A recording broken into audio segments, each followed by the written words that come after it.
Omo Ghetto The Saga. Like, oh my goodness. No, guys, have you seen this movie? No, you haven't. Then tell me what you're waiting for, because if I'm to talk about it, I'm going to talk endlessly. Like, I'm just going to keep talking and talking and talking and talking, because it was mind-blowing. Initially, I thought it was overhyped, because I was like, this people are coming again. Maybe the movie, now we'll go and watch it now. It will not be interesting. We'll not enjoy it and all. But hey, like, I had fun when I watched it. Okay, wait, before I go straight into the details, guys, have you subscribed? Oh wait, you haven't subscribed? Oh my goodness. What is keeping you guys? What is keeping you guys? Please make sure you subscribe and like and comment on this YouTube channel. Yes, guys. Alright, people, my name is Akindele Eniola and this is that review. So today I'm going to be talking about Omo Ghetto The Saga, a film by Scene 1 production. Now, Scene 1 is a combination of Funke Akindele and her husband JJC's and both of them come together to put this movie out for us on Christmas Day for us to have fun, and we did have fun. I mean, starting from the cast, let's start with the cast. I mean, seeing the likes of Alexe Kobo, Timini Egbusin, Yemi Alade, Slim Case, you know, seeing all these people, I was like, wait, this seems, you know, like a movie that's going to be okay. It's not something you can easily predict, because I was like, what is going to happen here?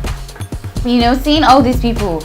But it was so much fun seeing all these people bring these characters to life. Like the part of Yemi Alade, you know, seeing her act as the head of a mafia gang, you know, seeing her everywhere. I was like, what? Are you serious? I never saw this ghetto side of you. Like, I so never did see this.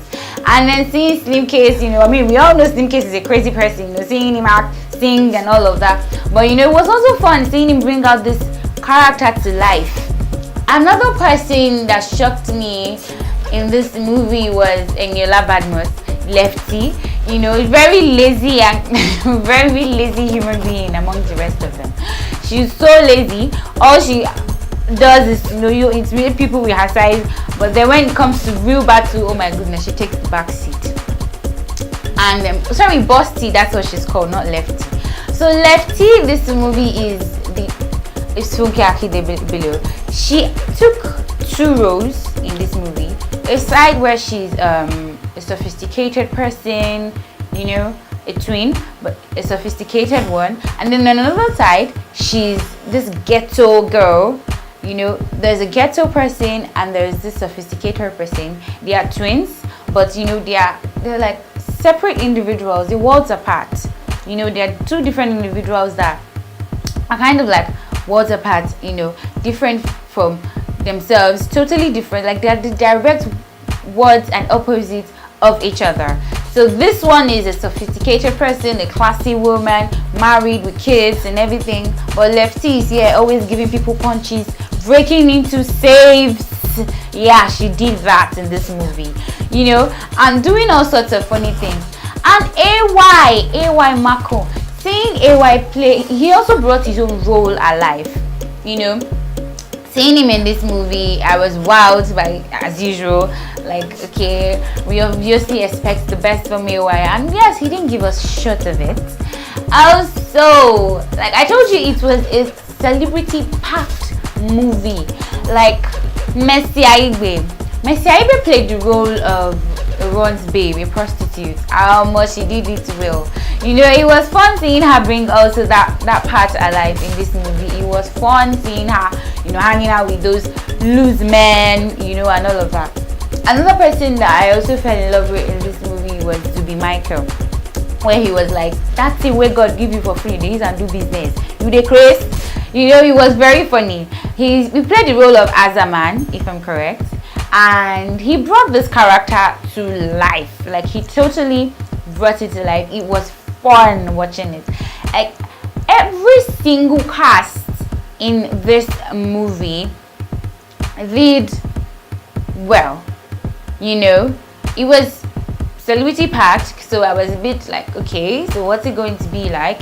Maybe it's going to be overhyped, maybe it's going to be way too much, but nah, it wasn't like that. It was everything that we all expected, and it was just like, you know, you paid to watch this movie and you got what you wanted, you got what you paid for. And I was happy that we saw this movie. I mean, you know, anytime you see Scene 1 production, you should know that you should not get anything short of entertainment. And this was a movie that we went to watch to be entertained, and we were entertained. We totally had a blast. We had fun. I had fun watching all of these characters. Then Timini also played his own role well. You know, this rough dude. What did it happen for year now? You know, stuff like that. It was fun seeing him play his role. And I also liked the part of Aka Nani. Yeah, Aka also did well in his part. Then Blossom Chukwujeku. Yeah, Blossom also did part of his own I think inspector or police detective or something like that, and he did well in his role too. He did very good, and you know, bringing out his own role to life. And also, yeah, Alex Ekubo was amazing. You know, sometimes you expect too much and you get so little, but it was different in this movie because we expected, you know, obviously we had high expectations, and our expectations were, you know, they were met. They all did well. They all served well. And seeing Chioma Chukwuka bring out this part of her, you know, it just makes you understand the fact that age is no restriction to the things that you can do. I mean, these women are all fully grown adults, full-grown women, and seeing them, you know, act this part and act it real well, it was funny. It was amazing seeing all of this, and I'm going to give a big thumbs up to Scene 1 production for this, because they did a very fantastic and amazing job. I mean, they did a great job in the casting, the crew, everything that they did together. It was amazing. It was worth it, and it was worth the hype, you know. I mean, seeing all of these things come to life, it was just like, okay, so this was expected, you know. So whom much is given, much is required. I mean, how do they say it? I mean, much was expected from this movie and much was gotten. And for me, I'm going to say that to those who haven't seen it, please go see it. I mean, it's not a waste of money because it was fun. I don't think I have any spoilers on my end. I don't have any spoilers because I had a blast. And it was worth the hype. It was worth everything. So for me, I do not have any spoilers. I think everything was worth it. But aside that, yeah, that's it. For me, if I'm to rate this movie, I'm going to give them a 9 over 10. I've never actually scored anybody a 9 over 10 in all my reviews. This is the first. Since it's kind of worth it though. So guys, yes, that will be all for today. See you guys same time, same station. Bye bye. Don't forget to like, comment, and subscribe on my YouTube channel. Mwah. I love you guys. Bye bye. Thank you.